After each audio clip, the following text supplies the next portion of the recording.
새 사람을 입으라. 에베소 5장 1절로 2절에 이 말씀을 가지고 오늘은 은혜 나누는 시간 되겠습니다. 우리 에베소에서 보면 우리 많은 성도들에게 변화의 삶에 대해서, 거룩하고 변화된 삶에 대해서 얘기하고 있습니다. 그러나 또 야고보에서는 우리의 행함을 또 강조하고 있습니다. 그래서 에베소와 야고보서를 보면 하나님의 긍휼과 은혜보다는 우리 행함을 강조하고 또 변화된 삶을 강조하는 것을 볼 때 구원받은 것이 우리의 그 변화된 삶이 없으면 구원받은 삶이 성도가 아니라는 그런 행위 구원에 쉽게 빠지게 되는 것입니다. 그렇다면 성도는 다 에베소의 말씀처럼 완전히 변화되는 새 사람을 살지 못한다면 그 구원은 이루어질 수 없는 것일까요? 다 가짜가 되고 마는 것일까요? 그렇지 않다면 거룩함을 입은 성도라 할지라도 육신을 입고 있는 실존이라는 측면에서 볼 때 우리는 죄성과 악성이 반복적으로 싸우면서 번민하게 갈등을 겪고 어떻게 이것을 헤쳐나갈 수 있을까 하는 이 현실을 성도들은 어떻게 받아들이고 있을까요? 내가 구원받은 백성인데도 이것을 다 행하지 못할 때 그 갈등을 우리는 안 느낄 수가 없죠. 그런 측면에서 이 서신서가 쓰여진 것을 우리는 먼저 알고 그러한 그 성도들의 우리 그리스도인들의 그 갈등을 어떻게 해결하고 어떤 마음가짐을 가져야 하는지를 사도 바울은 잘 얘기하고 있습니다. 먼저 우리가 새 사람이 되기 위해서 주님을 본받는 자가 되라 했는데 여기에는 은혜가 전제되어야 합니다. 그래서 바울이 에베소 교인들에게 살면서 그리스도인의 영성이 잘 나타나지 않는다고 말하면서 옛 사람의 방식, 율법주의, 인본주의로 돌아가지 말라고 권고하고 있는 것입니다. 이런 흐름을 기억하면서 우리가 에베소를 읽지 않는다면 우리도 역시 동일한 실수를 반복하는 그런 사람이, 그러한 신앙인이 될 수 있다는 것입니다. 그래서 그 중에 그 중간에 바울은 우리에게 구원과 고난에 대한 이 모든 것이, 구원에 관련된 이 모든 것이 결코 하나님의 행위나 노력으로 얻는 것이 아니고 오직 은혜로 된 것임을 상기시키면서 거룩한 삶은 성도가 마땅히 지켜야 할 목표이지만 우리에게 이방적인 요소가 나타난다고 그가 구원이 축소된 자는 아니라는 것입니다. 그러니까 우리의 행동이 구원받은 자지만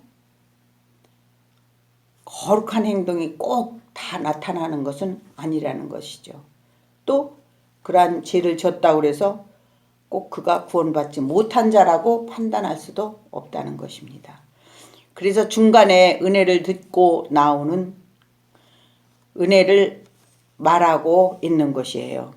에베소 2장 8절에 보면 8절로 9절에 보면 너희는 그 은혜에 의하여 믿음으로 말미암아 구원을 받았으니 이것은 너희에게서 난 것이 아니요 하나님의 선물이라. 행위에서 난 것이 아니니 이는 누구든지 자랑하지 못하게 함이니라. 은혜가 배제된 새 사람은 있을 수 없습니다. 이것을 무시하면서 반드시 주장하는 것이 성도의 칭의와 성화를 다른 것이라고 하면서 의롭다함을 입었지만 성화되지 못한 자들은 어떻게 정립해야 될지 벽에 부딪히면서 결국 상급론으로 흐르게 되는 것이 오늘날 기독교의 딜레마였던 것입니다. 그러나 성경은 성도의 성화는 지향성의 문제이지 차원의 문제가 아니라는 것입니다.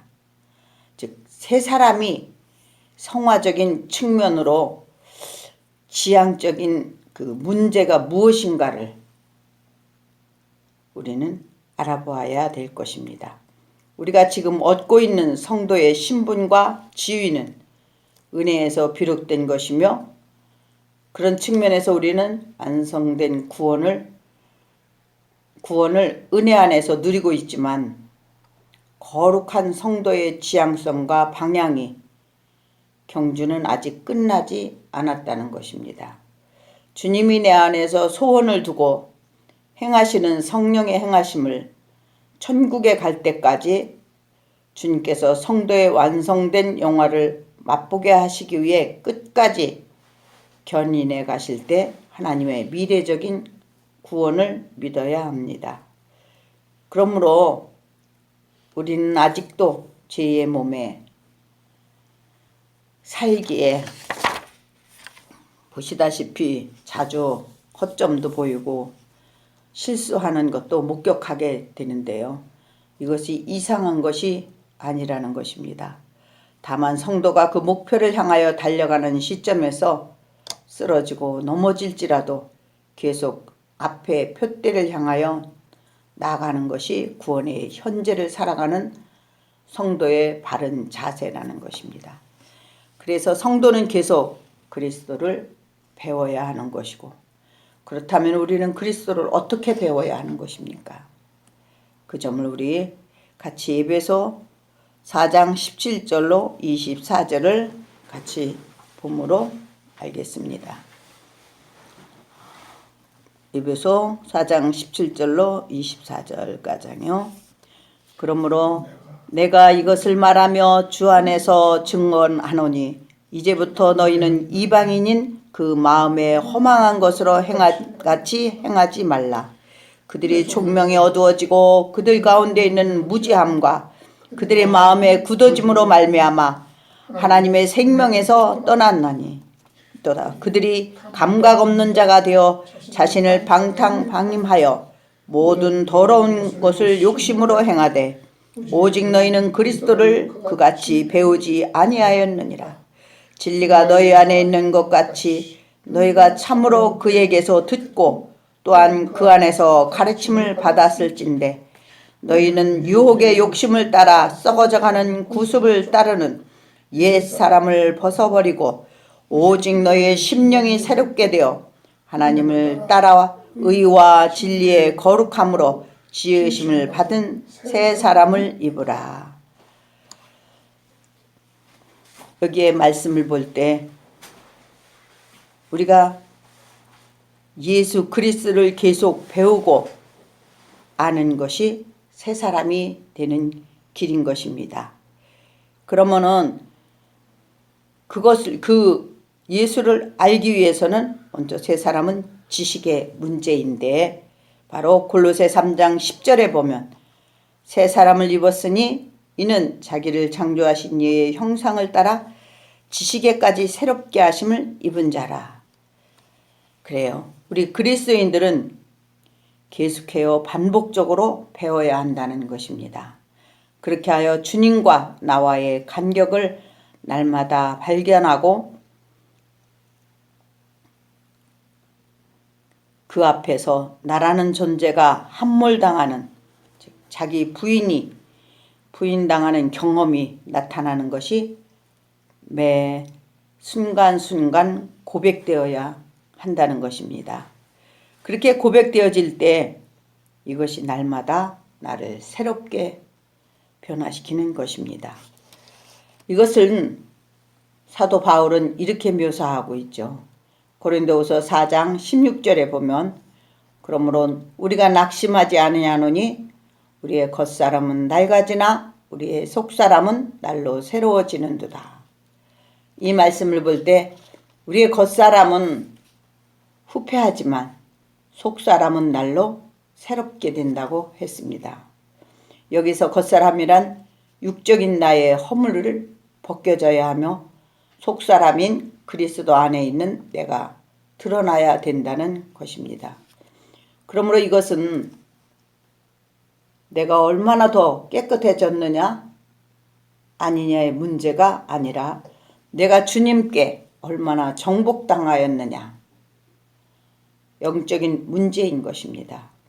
이럴 때 더 이상 내가 잘 나가는 것이 아니고 나의 의가 왕됨이 힘껏 나를 힘있게 살려주는 그런 예수가 아니라 날마다 나를 치고 들어오는 정복자요 통치자로서의 의의 주님의 능력이 내 안에 경험하는 것, 그것은 나 없음의 자리인 것입니다. 그전에는 내가 예수로 뭐든지 할 수 있다라고 하고 달려가는 나였다면 은혜를 알고 있는 지금의 나는 주님의 오직 주님 앞에서 나를 내려놓는 주님 앞에 정복당하는 내가 되어야 된다는 것입니다. 그리고 날마다 순간마다 나의 무력감이 연약함이 폭로될 때 당신의 신앙이 그러한 신앙인이 될 때 이것이 그리스도인의 성숙인 것입니다. 더 나아가서 성화라고 하는 것인데요. 여러분 예수를 배우셨습니까? 어떤 예수를 배우셨습니까? 우리는 주님을 만나는 날까지 내가 죽어야 예수가 내 안에서 살아나는 그런 주님을 배워야 하고 나의 주님으로 받아들여야 할 것입니다. 여러분, 제자들이 천국에 대하여 생각했던 것은 어떤 것이었습니까? 그들은 우주 밖에 있는 물질의 세계, 즉 우리가 사후에 어떤 장소로만 내가 갈 것을 믿고 있었습니다. 그러나 예수께서는 천국은 침노를 당하나니 침노하는 자가 빼앗느니라 라는 마태복음 11장 12절에 있는 말씀 때문에 천국에 들어가기를 힘써야 들어갈 수 있는 어떤 세계로 바로 바라보았던 것입니다. 제자들은. 그런데 주님은 이미 너희 안에 천국이 임했다고 말씀하시는 것을 볼 때 마태복음 11장 12절에 그 의미하는 것은 그 의미는 제자들에게 임하는 하나님의 나라, 왕이신 그리스도의 오심을 말하는 것입니다. 또한 하늘의 계시가 임해서 택한 백성들이 인침을 받고 그리스도의 통치권 안으로 들어가게 된 상황이 천국이라는 것입니다. 이렇게 천국이 임한 자들에게는 나의 뜻을 세우는 나라가 아니라 하나님의 나라의 권세에 내가 굴복당하게 되므로 하나님의 뜻이 이 땅에 그리고 내 안에 이루어지게 된다는 것입니다. 그럴 때 그렇게 될 때 주기도문에서 얘기하듯이 나라에 임하옵시며 뜻이 하늘에서와 같이 땅에서도 이루어지이다가 성취되는 것입니다.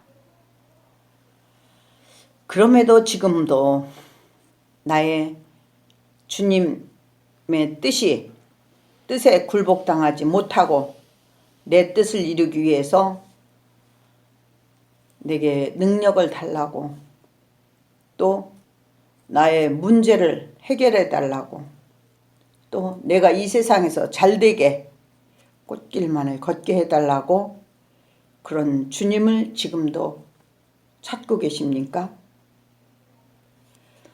그렇다면 당신은 아직도 예수를 만나지 못한 것입니다. 에베소 4장 20절에 보면 오직 너희는 그리스도를 그같이 배우지 아니하였느니라 라고 얘기하고 있습니다. 이 말씀은 무슨 의미로 쓰여진 것인지 우리는 유의해야 할 것입니다. 오늘날 교회를 향하여 주님이 그리고 바울이 외칩니다. 너희가 그리스도를 잘못 배운 것이라고. 너희는 그리스도를 이렇게 배우지 않았다고 지금 책망하고 한탄하고 있는 것입니다. 우리가 배운 그리스도의 사랑은 무엇입니까? 우리가 이룰 수 없기에 예수님이 대신 짊어지신 것입니다. 그러나 그가 그의 율법 아래서 그러나 우리가 율법 아래서 있다는 것은 십자가를 지신 예수를 하늘에서 다시 끌어내리려고 함과 같은 것이고 부활과 십자가의 고난이 아무 소용이 없는 것입니다. 예수님의 사랑을 배운다는 것은 그분의 뜻이 무엇인지 알고 믿는 것입니다. 오늘 본문 5장 2절에 보면 그리스도께서 너희를 사랑하신 것 같이 너희도 사랑 가운데서 행하라. 그는 우리를 위하여 자신을 버리사 향기로운 제물, 희생의 제물로 하나님께 드리셨느니라. 하나님의 사랑을 이야기하면서 자신을 제물로 드린 그리스도의 대속의 희생을 언급하신 것을 볼 때 그리스도인의 십자가를 빼놓고는 하나님의 사랑을 이야기할 수 없는 것처럼 우리가 구원을 얻고 의롭게 된 것은 다 그리스도의 십자가의 은혜가 우리를 덮으심임을 믿기 바랍니다. 그 믿음이 바로 세 번째로 우리가 알아야 할 하나님의 거룩한 칭의입니다. 그렇게 진리 안에서 새 사람이 되었다는 것은 보이는 내 모습이 변화가 되어서가 아니라 내 안에 예수가 있었기 때문이므로 내 안에 예수가 있기 때문임을 깨닫고 우리는 매 순간마다 하나님의 언약에 의해서 그리스도의 의와 진리가 거룩한 자로 나를 봐주신다는 것을 잊지 말아야 한다는 것입니다. 본문 24장에 보면 하나님을 따라와 진리의 거룩함으로 지으심을 받은 사람, 새 사람을 입으라 라는 말씀을 볼 때 24절 이렇게 하나님의 의가 세상에 나타나고 있다는 것을 로마서 1장 17절에서는 말씀하고 있습니다. 우리의 구원의 복음이 내 안에 있다면 성령의 역사를 통해서 내가 죽을 죄인인 것을 깨닫게 하심으로 십자가의 보혈이 나를 덮음으로 거룩하고 영원하신 하나님의 자녀가 되는 신분으로 바꿔주심을 발견하는 것입니다. 하지만 아직도 새 사람이 무엇인지 옛 사람이 무엇인지 구분이 안 되는 분들에게는 아직 자기 십자가를 지고 주님을 따른다는 것은 고행으로 들릴 것입니다. 로마서 4장에서 아브라함에게 말씀이 임하여 믿음에서 믿음으로 이루고 믿음에서 의인인 칭의에 이른다고 말씀하고 있습니다. 우리가 흔히들 말하고 있죠.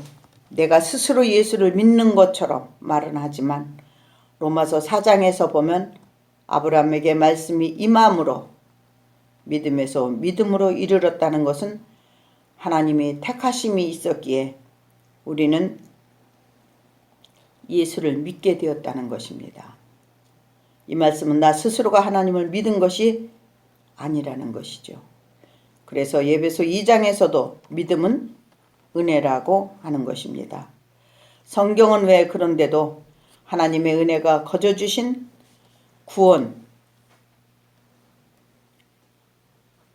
구원이요 그리고 위로부터 임해야 되는 믿음임을 강조하고 있을까요? 그것은 은혜가 존재되지 않는 나의 모든 행위는 하나님의 영광을 가리는 죄악으로 보기 때문이라는 것입니다. 왜냐하면 우리는 아무 공로도 없음에도 예수님의 십자가의 은혜로 거룩함을 입은 자로서 나에게 전가된 것을 믿으시기 바랍니다. 그러므로 그 의가 내 것이 아니라 예수 안에 있는 나를 의롭다 봐주시는 하나님의 칭의의 선언이기 때문에 우리가 심판을 받지 않게 되는 것이죠. 그래서 성경은 우리가 이 사실을 인정하지 않는 모든 믿음은 거짓이라고 말하는 것입니다. 하나님의 의가 우리 속에 나타나는 것은 내적인 믿음의 역사입니다. 물론 성령의 결과인 것이죠. 이것은 하나님의 법적 선언이요 우리의 신분의 변화입니다. 진리는 우리 율법의 성취를 위한 말씀이기 때문에 성도가 율법을 준수할 의무는 없지만 진리를 순종한 의무는 있습니다. 무슨 말씀이죠? 우리가 율법을 지켜야 할 법으로만 보면은 안 된다는 것이죠. 그래서 율법 아래 있으면 다 심판이거든요. 그런데 율법을 지켜야 할 진리로 보면 그것은 우리가 결국 하나님께 열심으로 도달해야 하는 우리의 목표 지점이 됩니다. 그러므로 인간이 지킬 수 없음을 아신 주님이 우리를 위해 십자가에 다 이루신 것으로 우리에게는 영생의 길에 들어갈 수 있는 길을 열어놓으시고 기다리고 계신 것입니다. 그러므로 구원은 율법으로가 아니고 로마서 2장 2절에서 얘기한 대로 진리로 심판하신다고 하셨습니다. 여러분, 진리는 내가 지키는 것이 아니라 우린 지킬 수 없기 때문에 예수님이 오시어 내 대신 지키시고 그 공로를 우리에게 전가해 주신다는 것이 복음인 것입니다. 이것을 믿는 것이 우리가 진리 안에 있는 것이요. 그럼에도 우리가 율법을 믿는다면 심판과 진노가 있을 것입니다. 그러나 진리 안에서 믿으면 하나님의 용서와 긍휼이 넘치는 곳이라면 이것이 바로 은혜의 복음인 것을 믿으시기 바랍니다. 그러나 율법으로 믿는다는 것은 어떤 조건이 수반되므로 그것은 곤욕이 따르며 내가 뜻을 다 지켜 행해야 한다는 부담감과 형식에 머무를 수 있지요. 사랑하는 여러분, 우리가 왜 기도하십니까? 지금도 무엇을 얻기 위해서 기도하십니까? 아니면 하나님이 주신 은혜가 감사해서 주님의 뜻을 구하십니까? 이것은 거룩함을 입은 새 사람이 된 자들에게 나타나는 반응입니다. 이처럼 하나님의 뜻을 지향하는 하나님의 백성들에게는 하나님께서 거룩하고 흠이 없게 보존해 주시겠다고 약속하신 것을 믿으시기 바랍니다. 끝으로 오늘 성경 데살로니가전서 5장 23절을 한번 같이 보시겠습니다. 평강의 하나님이 친히 너희를 온전히 거룩하게 하시고 또 너희의 온 영혼과 몸이 우리 주 예수 그리스도께서 강림하실 때 흠이 없게 보존되기를 원하노라. 우리는 항상 하나님의 돌보심을 믿고 그리스도를 아는 지식과 지향적인 은혜로 나아가야 할 것입니다. 모든 영광 하나님께 돌려드립니다. 감사합니다.